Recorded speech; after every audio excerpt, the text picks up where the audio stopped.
بالتعاون مع المندوبية الجهوية للتربية بتطاوين، إذاعة تطاوين تقدم إذاعة البكالوريا. اليوم مادة الفرنسية مع الأستاذة سوار القماتي.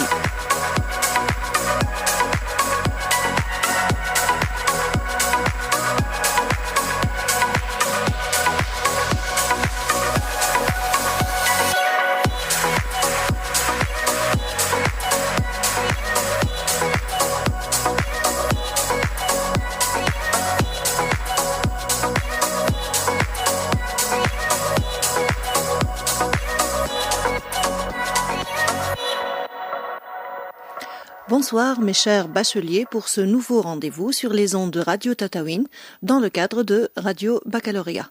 Aux ondes avec vous ce soir, comme d'habitude, Madame Sewar Gmati, pour assurer la deuxième séance de la révision en rapport avec, bien sûr, la matière de français.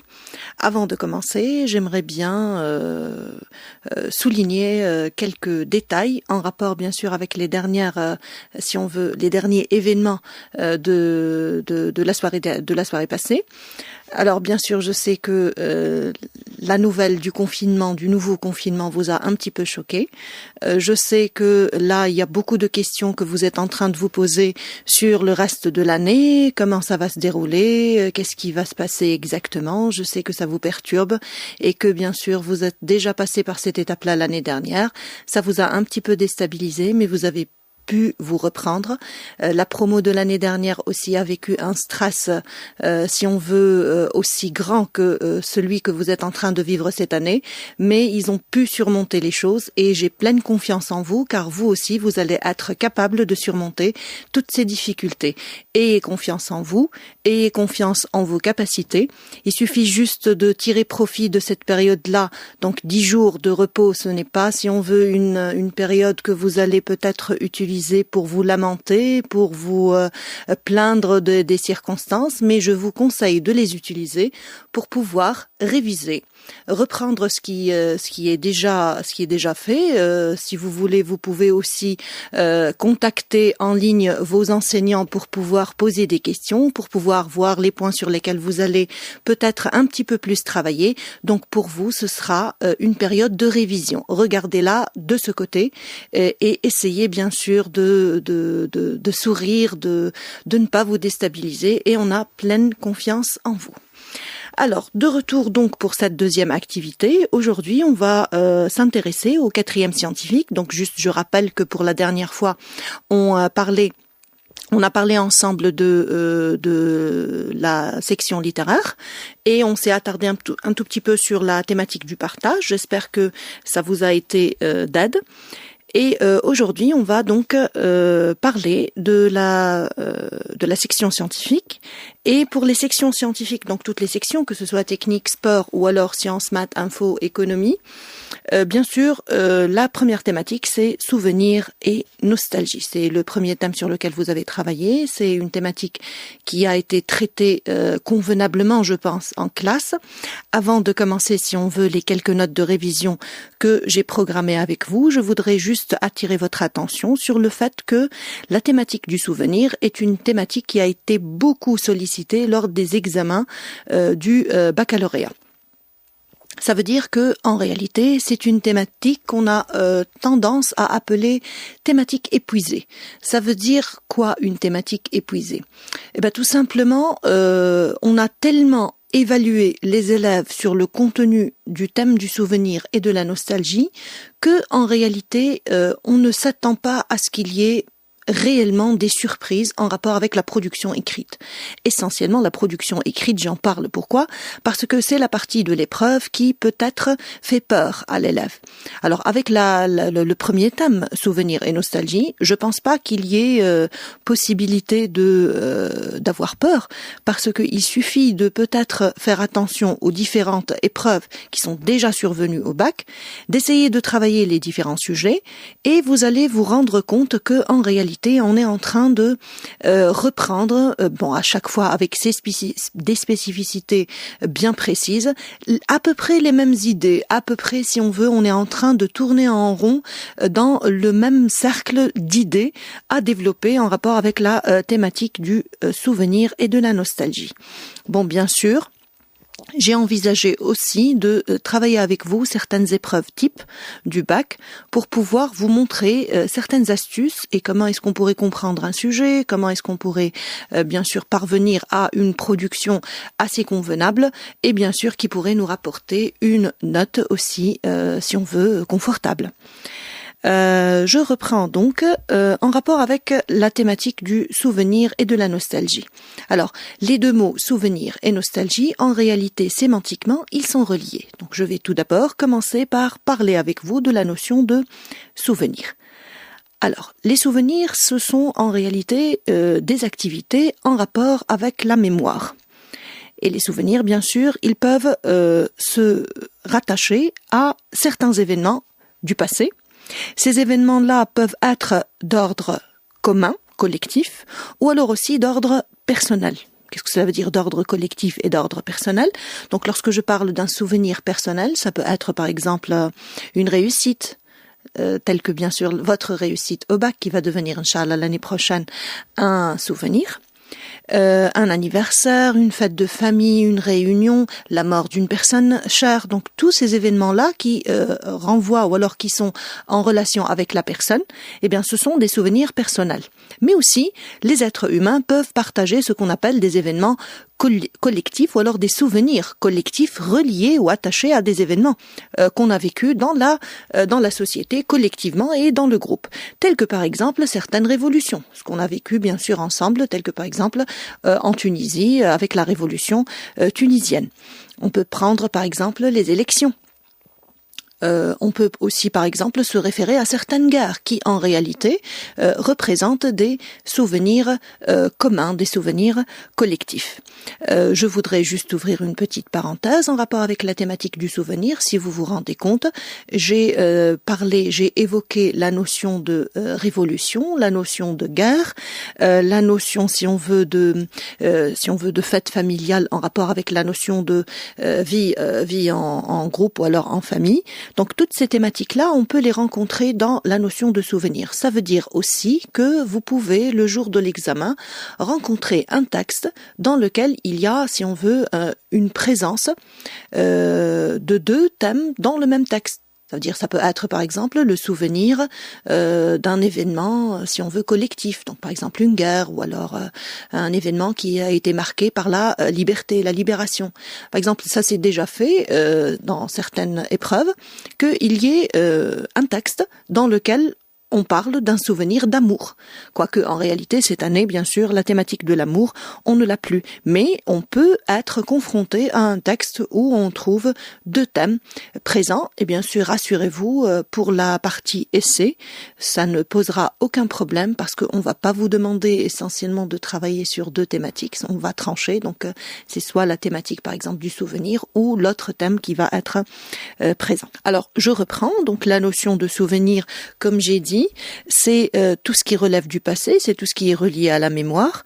Et bien sûr, les souvenirs peuvent être, si on veut préciser, par des repères chronologiques bien déterminés. Ou alors aussi, quelquefois, on a tendance à leur attribuer une estimation globale. Bon. La différence entre ces deux souvenirs, lorsque le souvenir est précis, ça veut dire que je parviens à me rappeler de la date exacte, de l'heure aussi exacte de cet événement-là, et que même avec, si on veut, le passage du temps, cet événement-là ou alors cette date-là reste gravée. Cela montre bien sûr la valeur, l'importance de cet événement qui est devenu pour moi inoubliable, inestimable, gravé et immortalisé. Quelquefois aussi, on a tendance à attribuer, comme je vous ai dit, à un souvenir une estimation un petit peu globale, telle que par exemple en se référant ou alors en évoquant un souvenir, on dit ça s'est passé dans les années 80, dans les années 90.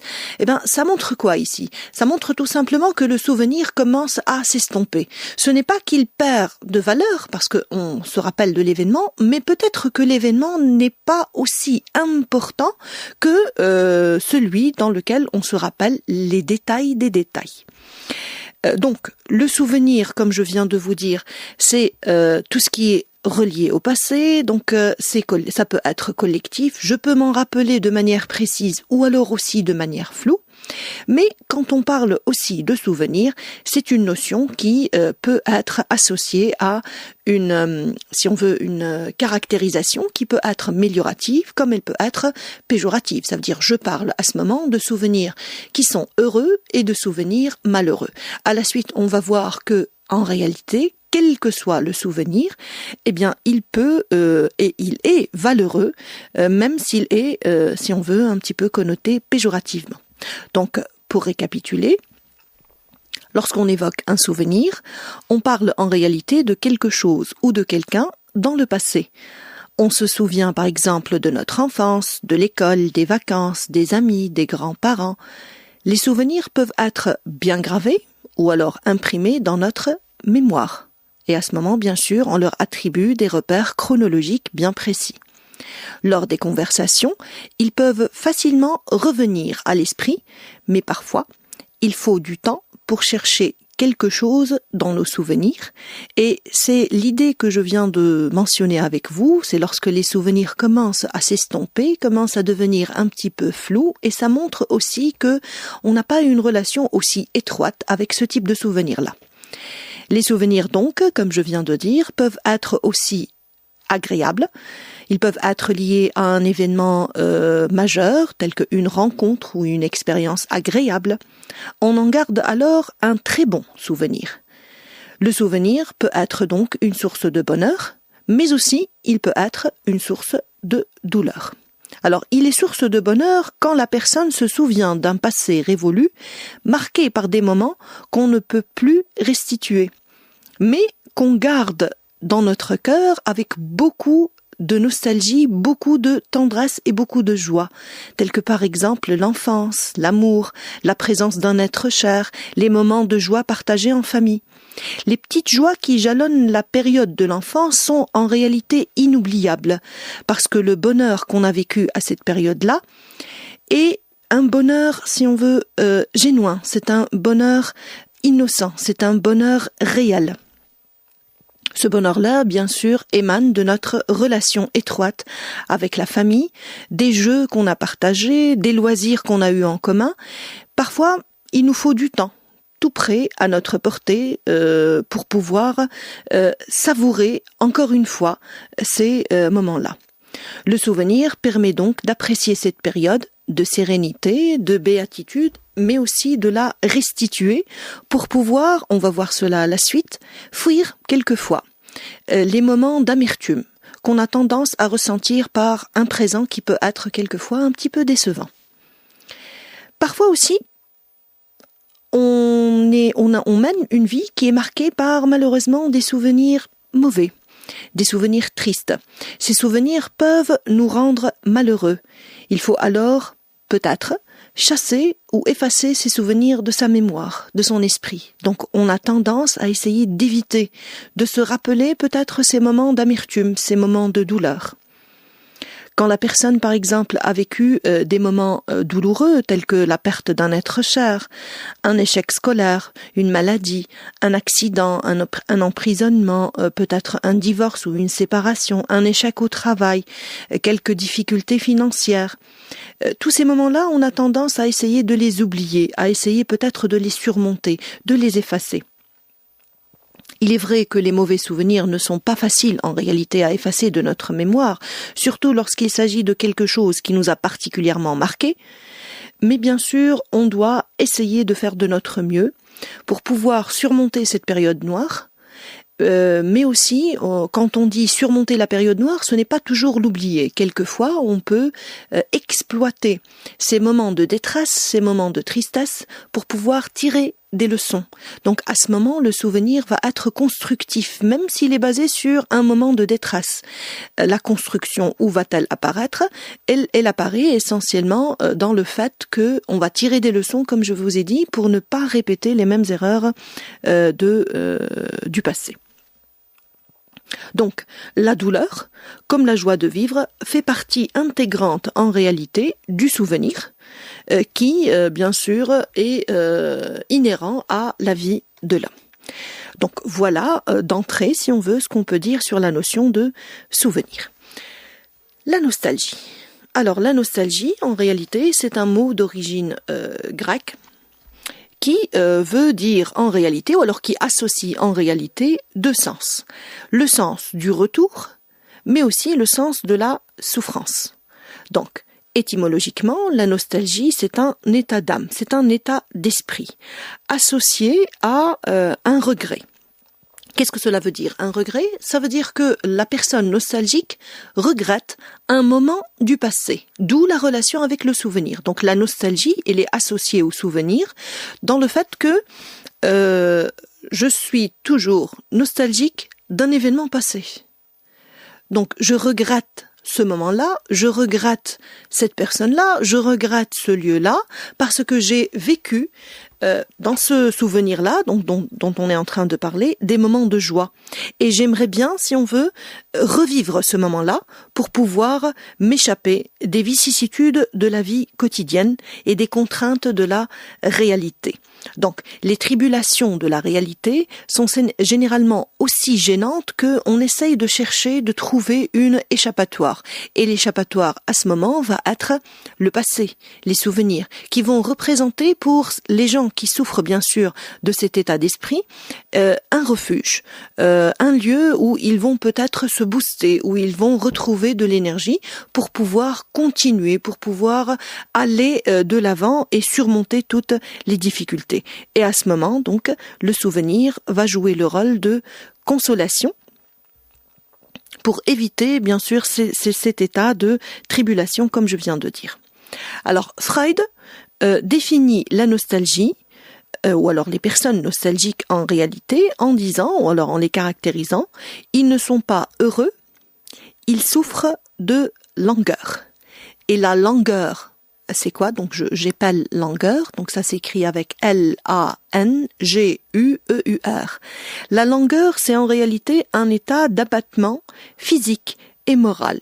C'est ce qu'on peut peut-être caractériser par le manque d'énergie. Je ne sais pas si ça vous est arrivé de vous réveiller un jour le matin avec zéro énergie, sans avoir, si on veut, l'envie ni de parler, ni de manger, ni de sortir du lit, mais vous ne pouvez pas expliquer cela, vous êtes fatigué, et vous n'êtes pas malade aussi, et vous n'avez aucune explication à donner. Cet état-là, c'est un état de langueur. Donc, les personnes nostalgiques pour Freud, en réalité, ce sont des personnes qui souffrent. Ce sont des personnes qui ont perdu momentanément le goût de vivre, le goût d'aller de l'avant. Et bien sûr, vu qu'on parle de Freud, on parle de la psychologie, donc la nostalgie, quand elle est, si on veut, exagérée, elle peut malheureusement se transformer en un état de maladie, en un état de trouble psychologique. Alors, la nostalgie, ou bien sûr, on a tendance aussi à la relier à la notion de mal du pays, c'est le retour, qui est associé à la tristesse, à la douleur et à la souffrance.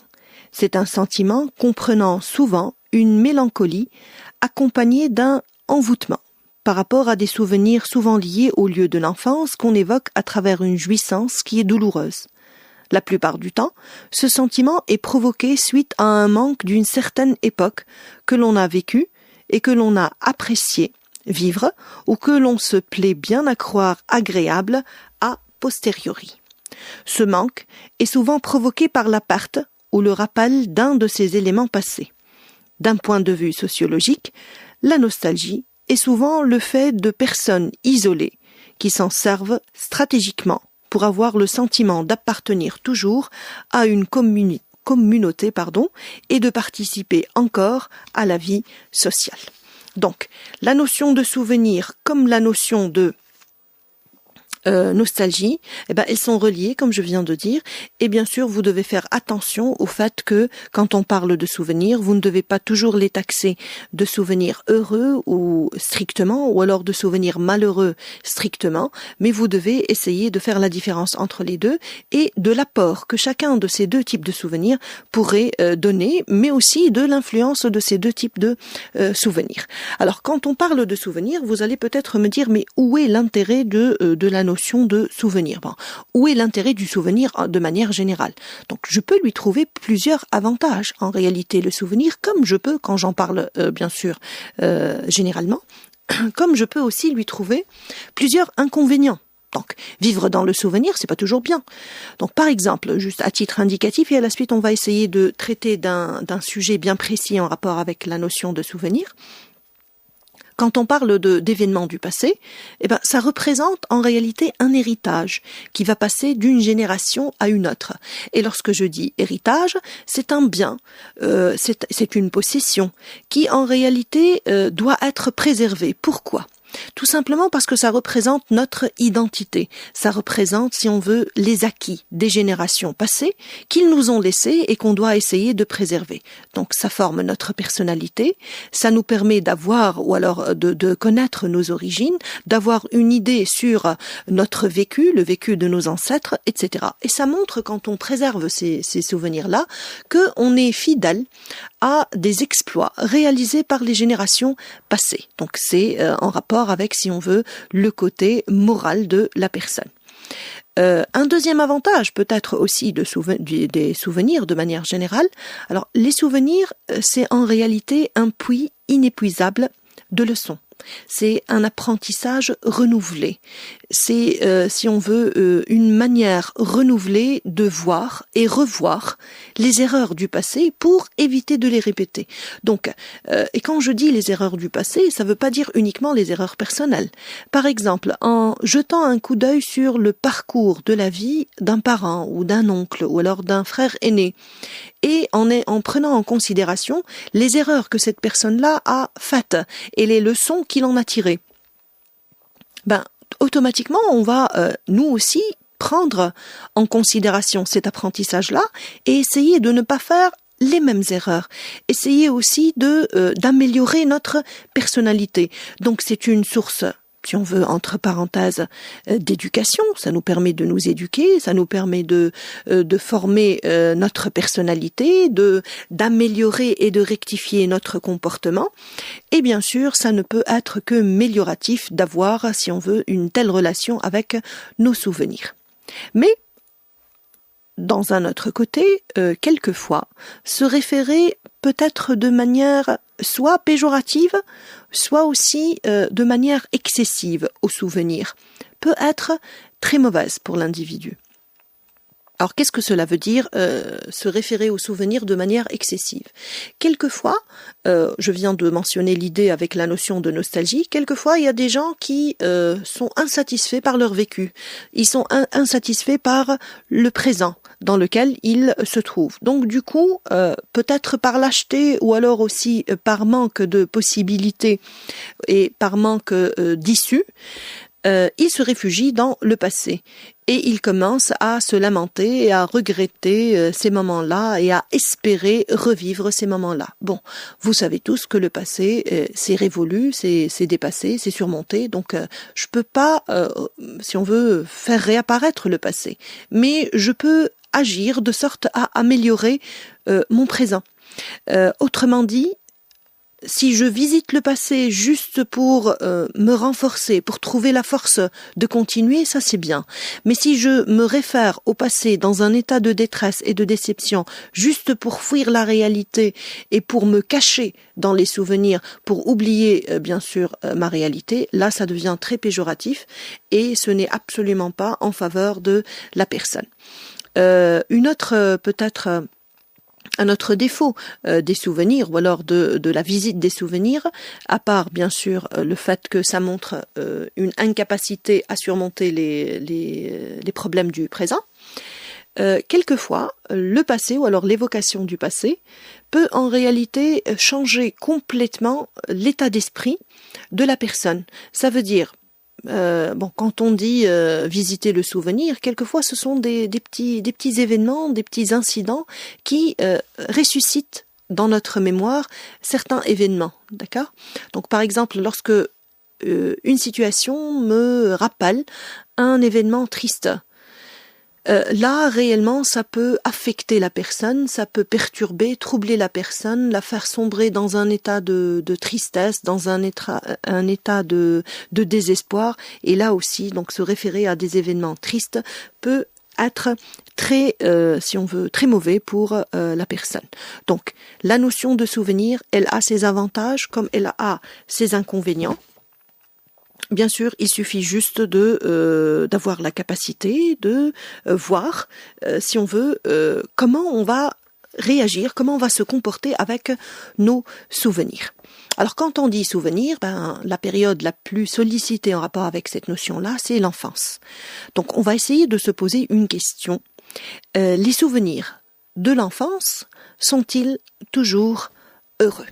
Alors, imaginons par exemple que le jour de l'examen, vous êtes confronté à un sujet. Bien sûr, ça va pas être comme ça. Le jour de l'examen, le sujet, il va être bien sûr sous forme de plusieurs parties, donc qui peuvent être 2 parties ou alors 3 parties, dans lesquelles vous allez trouver une citation extraite du texte support de l'examen, peut-être une explication de la citation, parce que généralement, on ne doit pas, si on veut empêcher l'élève qui n'a pas compris le texte de pouvoir rédiger un sujet, et bien sûr le type de texte à rédiger qui va être un texte argumentatif. Donc j'ai juste pris la partie qui renvoie à la consigne, et c'est un sujet de réflexion sur lequel on va réfléchir ensemble. Alors si je reprends la structure, les souvenirs d'enfance sont-ils toujours heureux? Alors, vous remarquez que dans la structure de la phrase ou de la question que je vous ai posée, on remarque la présence d'un adverbe d'intensité qui tend à généraliser l'idée. Alors, avec cette tournure-là, il est préférable d'adopter la prise de position nuancée, parce que je ne peux pas présenter ou alors associer la notion de bonheur au souvenir de l'enfance, si on veut, de manière absolue. Parce que là, à ce moment, je serais en train de parler ou alors de présenter une idée erronée, parce que les souvenirs de l'enfance, ils ne sont pas toujours reliés au bonheur, ils ne sont pas toujours source de béatitude. Alors, on va donc produire ou alors présenter une réflexion en 2 parties. Alors quand on dit une réflexion en 2 parties, ça nous fait penser à la prise de position nuancée. Alors, la prise de position nuancée, c'est l'une des prises de position qui fait très très peur aux élèves. Pourquoi ? Parce que ils pensent toujours au facteur temps. Bon, d'accord, ils ont raison à ça, mais aussi ils ont peur de ne pas trouver les idées. Alors, avec l'expérience que j'ai en rapport bien sûr avec les élèves de manière générale, ou alors le parcours scolaire de certains élèves de manière générale, je vous dis que la prise de position nuancée, c'est vrai qu'elle est longue, mais c'est la prise de position qui présente ou alors qui permet à l'élève de réellement exceller, de réellement présenter des idées variées et de gagner beaucoup de notes sur un critère sur lequel on va parler ultérieurement, qui est l'originalité. Parce que quand on parle de la prise de position absolue, qu'elle soit favorable ou défavorable, on travaille sur des arguments qui vont tous être connotés de la même manière. Alors que quand je travaille sur la nuance, je vais faire ce qu'on appelle des va-et-vient. Donc je ne montre pas exactement, si on veut, une prise de position claire. Je ne vais pas montrer une adhésion systématique à une idée plutôt qu'une autre. Et là, ça m'offre au niveau de la production beaucoup plus de liberté quant à la recherche des idées. Alors par rapport à notre sujet, on va développer 2 parties. Donc dans le corps du sujet, donc on va développer la partie thèse, la première partie, et la partie antithèse. Mais bien sûr, dans un texte argumentatif, même si on est dans la nuance, l'élève est appelé à présenter son point de vue, sa perception, sa vision des choses. Donc vous allez me dire, et si madame, je produis une thèse et une antithèse, mais où suis-je dans tout ça? Ça c'est vrai. Et c'est pour cela que, avant de passer à la conclusion, l'élève est appelé à produire une troisième partie dans le corps du sujet, qui est la synthèse, dans laquelle il va laisser son empreinte. C'est une partie que j'ai tendance à appeler en classe l'espace libre de l'élève. C'est là réellement où l'élève va réagir par rapport à tout ce qu'il a raconté, en rapport bien sûr avec la thématique développée, qu'il va peut-être trancher, à savoir il va choisir l'idée de la thèse ou l'idée de l'antithèse. Il pourrait peut-être aussi critiquer l'une des deux ou la totalité des idées. Il pourrait même aller jusqu'à faire une certaine réconciliation. Ça veut dire trouver ou alors proposer des solutions pour trouver des compromis, une certaine entente entre la thèse et l'antithèse. Donc la synthèse, c'est la partie, moi, que je juge la plus importante, et que malheureusement les élèves ont tendance à, je sais pas, sauter, faire, si on veut, quelquefois exprès de ne pas la rédiger, ils sont fatigués, ou alors par manque de temps, ou peut-être aussi ils oublient. Pour eux, ce n'est pas une partie importante, alors que en réalité, c'est la partie la plus importante. Alors quand je dis c'est l'espace libre de l'élève, pourquoi ? Parce que dans cette partie réellement, il n'y a pas beaucoup de contraintes. C'est pas comme dans la partie thèse et la partie antithèse. Dans la partie thèse, on a, si on veut, des impérations, même dans la partie antithèse. Donc, quand je vais présenter mes idées, je n'ai pas la liberté de les présenter comme je veux. Donc, il y a un plan bien déterminé à adopter et à respecter. Ce plan-là, je vais le reprendre, comme je vous ai dit, ultérieurement dans une séance propre à l'expression écrite, à la production. Dans la partie thèse, par exemple, vous allez commencer obligatoirement par ce qu'on appelle une petite phrase introductive dans laquelle vous rappelez l'idée que vous allez développer. À la suite, vous allez mettre vos arguments et vos exemples bien étayés. Et vous allez terminer, avant de passer à la synthèse, par ce qu'on appelle une petite phase transitoire, qui permet et qui assure et qui facilite aussi le passage de la thèse à l'antithèse. Donc, je ne dois pas directement passer à l'antithèse, sinon il va y avoir ce qu'on appelle une rupture de sens. Donc, c'est comme un choc thermique qu'on reçoit quand on lit un texte où il n'y a pas cette petite phase transitoire qui prépare le correcteur au fait de quitter la partie développer et commencer à lire et à, si on veut, goûter la partie qui suit. Donc, on a beaucoup de contraintes à respecter dans la production de la thèse et de l'antithèse. Dans la synthèse, qui est l'espace libre de l'élève, qui est votre espace dans lequel vous allez vous exprimer, présenter vos idées et votre interprétation par rapport à tout ce qui a été dit, il n'y a pas d'argument. Il n'y a pas d'exemple. On peut peut-être prendre quelques citations pour étayer notre dire, pour juste donner plus de force à notre perception des choses. Donc c'est une partie qui réellement est basée sur l'explication. Et là, vous allez réellement travailler avec la partie que vous avez bien étudiée en troisième année normalement, à savoir le texte explicatif. Donc, c'est un petit paragraphe dans lequel vous allez réagir et expliquer pourquoi vous avez réagi comme ça. Donc, c'est une partie qui va voir en réalité une dominance des outils grammaticaux utilisés dans l'explication, servant à peut-être mentionner des causes, des conséquences, des buts, des hypothèses. Donc, pas d'arguments, pas d'exemple, juste si on veut, comme je vous l'ai dit, si vous voulez donner plus de force à votre dire, peut-être quelques citations, si vous en avez, si vous en rappelez de certaines, ou alors peut-être une petite explication en référence à un exemple précis tiré de l'actualité, kiff dans le sens, ou alors l'objectif de donner une force à votre conception des choses. Alors les deux parties qu'on va développer par rapport à ce petit sujet que je vous propose de voir avec moi. Je reprends l'idée, les souvenirs d'enfance sont-ils toujours heureux ? Donc, dans la première partie, on va adhérer à l'idée, c'est-à-dire on va accepter ce qui a été dit au niveau de cette consigne-là, à savoir qu'on va montrer que l'évocation de ces moments-là, de ces moments d'enfance, sont en réalité source de béatitude, source de bonheur et source d'extase. D'accord? Bon, bien sûr, ça va être en référence, vu qu'il va y avoir, si on veut, une certaine conformité entre les deux parties développées au niveau de la thèse, il doit y avoir une certaine conformité entre la qualité des souvenirs et le sentiment qui s'en dégage. Ça veut dire que dans cette partie-là, je vais essentiellement évoquer des souvenirs heureux eux aussi. La deuxième partie qui renvoie à l'antithèse, elle va traiter de l'idée inverse, c'est-à-dire que on va montrer dans la deuxième partie que quelquefois l'évocation des moments associés à l'enfance qui devraient être tristes dans cette partie-là sont en réalité source de douleur, sont source de détresse et causent systématiquement le malheur. Ça, c'est dans la partie corps du sujet. Mais bien sûr, vous savez que si je parle de manière générale de la totalité du texte, le texte, dans sa globalité, comporte 3 grandes parties, qui sont, bien sûr, l'introduction, le corps du sujet et la conclusion. Donc l'introduction, c'est la partie clé, c'est à partir de ces 4 ou 5 petites phrases qu'on met au début et que je voudrais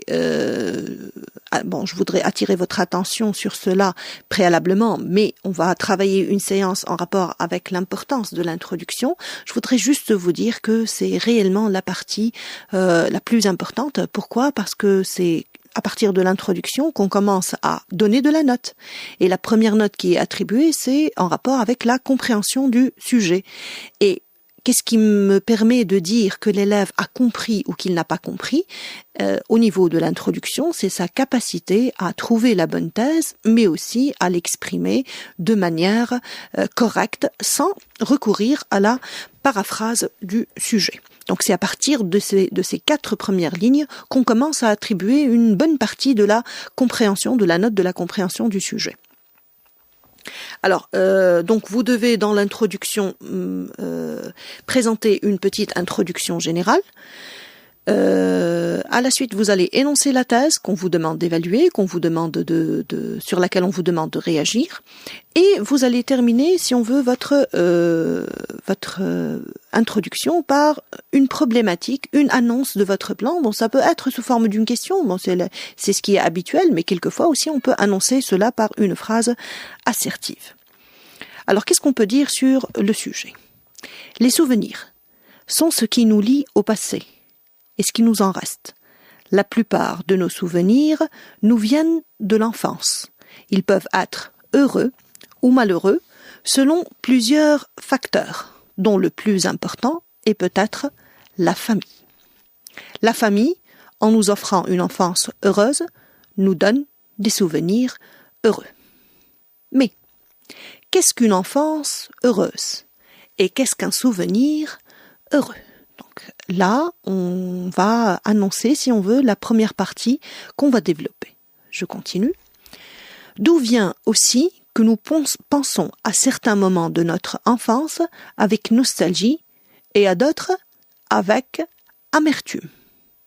La question peut être traitée d'abord en cherchant ce qui fait le caractère heureux d'un souvenir d'enfance, puis ce qui fait qu'un souvenir d'enfance puisse être malheureux.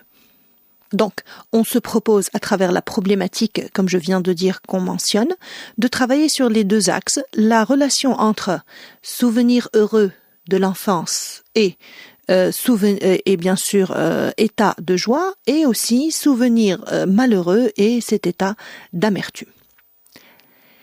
L'enfance est peut-être la période la plus importante de notre vie. Elle est décisive dans la formation de l'adulte que nous serons.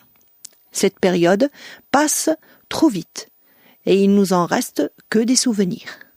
Ces derniers sont souvent nostalgiques car ils nous ramènent à des moments heureux où on est protégé et choyé.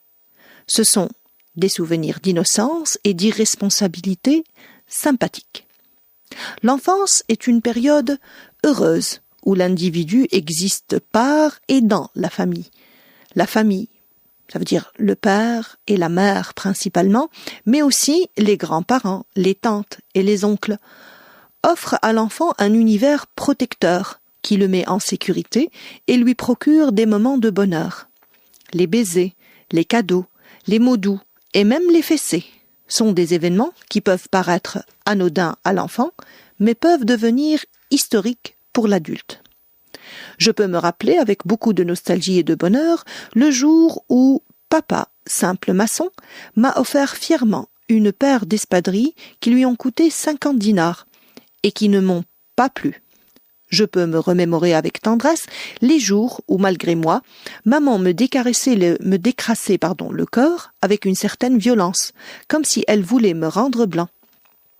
On peut avoir une enfance marquée par la maladie, mais si on est entouré par une famille qui se sacrifie, qui est tendre et rassurante, les moments durs deviennent, un peu plus tard, des moments heureux. Les souvenirs des moments familiaux deviennent heureux à l'âge adulte, car c'est à ce moment-là qu'on mesure le bonheur et la chance d'avoir eu une famille. Les souvenirs d'enfance sont en effet des souvenirs d'innocence et d'irresponsabilité sympathiques. Quand on y pense, on n'est pas toujours très glorieux pendant l'enfance. On est même souvent ingrat, mais on nous pardonne tout, on nous passe tout, et on trouve sympathique toutes ou presque toutes nos bêtises. C'est que nous ne sommes pas responsables et que nous sommes incapables de méchanceté. On peut donc raconter avec des rires et des sourires le jour où on a massacré tous les poussins de grand-mère, la fois où on a cassé la moto de son oncle, le jour où on a volé par exemple l'argent que la maman avait pris dans la poche du père. Que de belles réminiscences, que du bonheur. Même les punitions qui ont suivi, bien sûr ces événements-là, sont aujourd'hui des souvenirs heureux. Enfants, nous sommes considérés comme des petits diables. Rien de vraiment mauvais ne peut venir de nous. C'est pourquoi nous nous souvenons de ces événements avec nostalgie.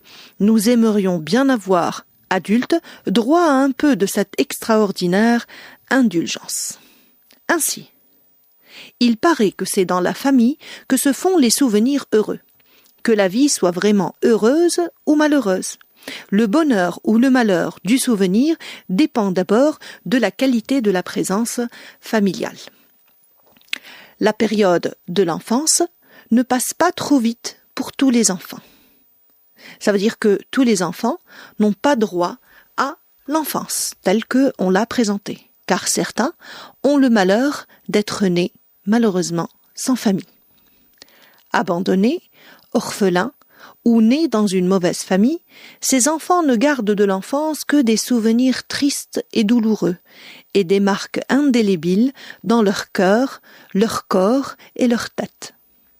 L'enfant sans famille ne garde de son enfance le plus souvent que des souvenirs douloureux. L'orphelin, même lorsqu'il a la chance de ne pas se trouver dans la rue ou dans des établissements d'assistance publique, ne se sent ni aimé ni désiré. Il est à peine supporté et tout ce qu'on fait pour lui est donné comme une aumône. Il est, pour ainsi dire, tout le temps humilié. Souvent, l'enfant qui n'a pas de famille est appelé à affronter le monde des dures réalités très très tôt. Il doit gagner lui-même son pain. Il n'a le droit ni à l'école ni à la santé. Il regarde les autres enfants avec envie et parfois avec rancune et haine. Si cet enfant devient un adulte avec juste de mauvais souvenirs, c'est une chance pour la société, car des fois il devient marginal et sa rancune devient soif de vengeance. Les souvenirs qui restent d'une enfance sans famille ne sont pas des souvenirs qu'on se remémore ou qu'on raconte. On les tait, on les cache, on les noie dans l'alcool ou on les étouffe par la fumée cannabique. Il y en a de terribles, en effet. L'enfant ne peut pas se souvenir avec bonheur de la fois où il a été violé, de toutes les fois où son maître l'a caressé avec une certaine insistance, du jour où il a été battu à mort et brûlé par sa tante. Ce que désire cet enfant, c'est de pouvoir effacer sa mémoire, de pouvoir oublier ses moments tristes. Il ne faut pas déduire de cela qu'avoir une famille est synonyme de bonheur. Parfois, c'est de la famille que viennent les malheurs et les souvenirs malheureux. Quand l'enfant tombe dans une famille indigne, il est aussi malheureux, voire plus malheureux qu'un enfant sans famille. Imaginons par exemple un enfant dont le père, ivrogne et joueur, ne pratique que la langue des gros mots et des baffes, ou dont la mère est une prostituée alcoolique et droguée. Quels souvenirs peuvent rester à cet enfant de son enfance? Les jours où les cris de son père et de sa mère le réveillent en sursaut, tremblant. L'autre fois où la police est venue chercher son père à minuit pour une affaire de coups et blessures. La fois où sa mère est rentrée avec un monsieur complètement, bien sûr, grise. Le jour où son père lui a soutiré les 5 dinars que son grand-père lui a donnés pour la fête des pères. L'enfant peut porter sur son corps même les marques de cette vie violente et impitoyable.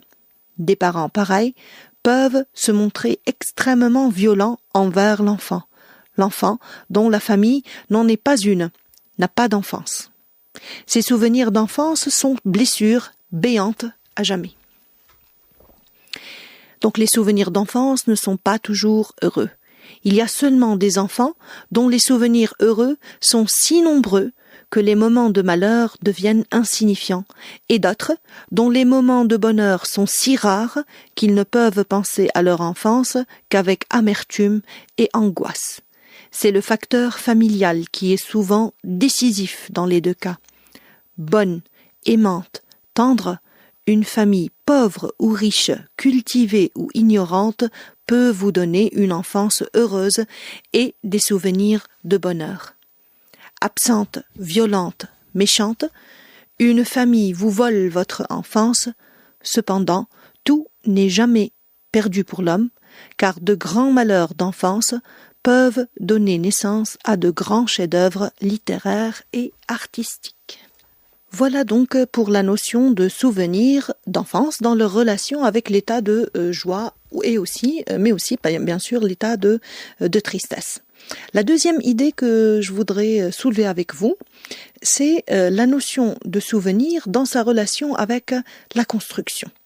Donc, la question que je vous pose, pensez-vous que le souvenir nous aide toujours à construire? Donc si vous vous rappelez, dans la phase introductive, je vous ai dit que parmi les avantages du souvenir, c'est pouvoir construire une personnalité stable, une personnalité forte, en tirant, si on veut, profit des erreurs du passé, mais aussi des réussites des passés. Donc ça reste, si on veut, un puits inépuisable d'informations constructives. Alors, je vais essayer donc d'exposer avec vous certaines idées en rapport avec la relation entre le souvenir et l'idée de la construction. Personne ne peut guérir de ses souvenirs. C'est ainsi que les souvenirs semblent indispensables pour l'être humain. À ce propos, certains ont tendance à croire que le souvenir nous aide toujours à construire et à avancer. À quelle limite peut-on accréditer une pareille réflexion? De prime abord, il me semble évident que nos souvenirs déjà passés, étant une part de nous, ont l'avantage de nous construire et de nous pousser vers l'avant, d'où leur rôle constructif. D'ailleurs, plusieurs arguments s'imposent pour étayer une pareille réflexion. D'une part, les souvenirs passent pour une école dans laquelle on apprend de nos erreurs commises, et par suite, on essaye de les éviter dans l'avenir. Ceci nous invite à se méfier en tirant toujours de nos anecdotes des leçons morales qui nous empêchent de tomber dans les mêmes pièges d'hier. En d'autres termes, se remémorer de nos expériences, de nos fautes, est un garant d'embellir notre présent tout en nous corrigeant. Quoi de plus significatif à cet égard que l'exemple des amoureux qui, en découvrant leur tromperie et la trahison de leur partenaire, deviennent plus attentifs et recherchent l'amour avec une personne plus sincère. Bref, notre passé peut être un moyen de se forger pour tout être humain et de se corriger en évoluant ses actes et en apprenant de ses bêtises. D'autre part, notre passé pourrait être une véritable échappatoire de notre ici, là où on peut se réfugier à chaque fois qu'on cherche à s'enfuir de notre réalité triste et désolante. Autrement dit, nos souvenirs nous sauvent des douleurs dont nous sommes victimes. Se pencher par la mémoire vers notre passé nous assure une consolation pour nos âmes, une compensation et un soulagement de nos peines physiques et morales qui précipitent notre réel navrant et dégoûtant. Citons à ce propos l'exemple de Linda Lay. Bien sûr, c'est une auteure à laquelle on s'est référé en classe. En provoquant le souvenir de son père mort, elle arrive à lui faire revivre et à oublier par suite sa solitude et sa déception de la vie. Il en résulte donc que les souvenirs sont eux qui nous aident à nous déconnecter de notre vécu et à nous plonger dans un monde fictif et perdu qu'on cherche à retrouver. Enfin, se remémorer de notre passé glorieux et brillant nous encourage en éveillant en nous les sentiments de fierté et d'authenticité, ce qui nous pousse à imiter nos ancêtres et à dessiner notre propre avenir. Observer nos monuments historiques nous invite sans doute à construire notre propre histoire. Donc, nos souvenirs, étant heureux et glorieux, mènent au progrès de tout un peuple et de toute une nation. Cependant, il me semble bon de dire que les souvenirs présentent aussi, quelquefois, une source de destruction, de perte et de recul. En effet, s'attacher à notre passé douloureux et sanglant n'est que ruine de l'âme. En effet, il est sûrement possible que ce souvenir des événements vécus qui ont massacré nos cœurs va certainement aggraver notre détresse et amplifier notre douleur psychique pour nous noyer dans une angoisse et tristesse sans fin. À ce propos, je cite par exemple l'exemple des élèves qui échouent malheureusement lors du bac, une fois, et qui se trouvent incapables d'oublier et de dépasser leur échec, ce qui contribue à un autre échec et une autre déception. C'est pourquoi il est bon de signaler que parfois le souvenir d'une douleur n'est que de la douleur encore si on ne jouit pas d'une forte personnalité, d'un œil critique et d'une grande foi en l'avenir. En second lieu, chez certains cas, s'enfuir du présent pour aller vivre ailleurs présente un peu de risque, vu que plusieurs, étant très sensibles et fragiles, n'arrivent plus à accepter leur réalité décevante et morose. Par conséquent, ils perdent tout pouvoir de faire dans leur présent et toute relation positive avec le passé. Tel est l'exemple des acteurs et des sportifs qui, après avoir fait leur temps, perdent l'admiration des masses et leur idolâtrie. Ceux-ci préfèrent vivre avec leurs souvenirs afin de s'évader de la réalité fatale qui ne leur plaît point. Alors les souvenirs peuvent détruire le goût de la vie et tuer chez quelques-uns toute espérance et envie de vivre. Ils empêchent ainsi les hypersensibles et les nostalgiques d'accepter leur destin et de s'éveiller de leurs rêves mortels. Il ressort de ce qui précède que les souvenirs demeurent les voies de progrès, de reconstruction et d'investissement. Seulement, ils sont parfois la source de souffrance et de douleur, mais aussi de torture. Alors, voilà pour, si on veut, les deux idées que j'ai voulu soulever avec vous en rapport avec la thématique du souvenir. Bien sûr, je voudrais signaler que ce thème-là est un thème très très riche, que c'est un thème, comme je l'ai dit au début, que c'est un thème qui a été beaucoup évalué en épreuve finale du bac, et malgré cela, c'est un thème qui est sollicité parce que on a toujours des choses à dire. Donc l'astuce ou alors la capacité qui va être évaluée si vous allez être confronté à cette thématique-là le jour de l'épreuve du bac, c'est bien sûr votre capacité à faire le tri dans le tas d'idées, d'arguments en rapport avec la thématique et qui doivent être en réalité en coïncidence et en adéquation avec la thèse qu'on vous demande de développer. Voilà pour la deuxième séance ou alors le deuxième rendez-vous sur les ondes de Radio Tataouine pour le programme Radio Baccalauréat. Je vous remercie pour votre attention. Je vous encourage encore une fois à tirer profit de cette période-là pour réviser ce que vous avez déjà vu lors de cette première partie de l'année scolaire. Bon courage et on se voit la prochaine fois encore sur les ondes de Radio Tataouine et j'espère être accompagnée la prochaine fois par des élèves.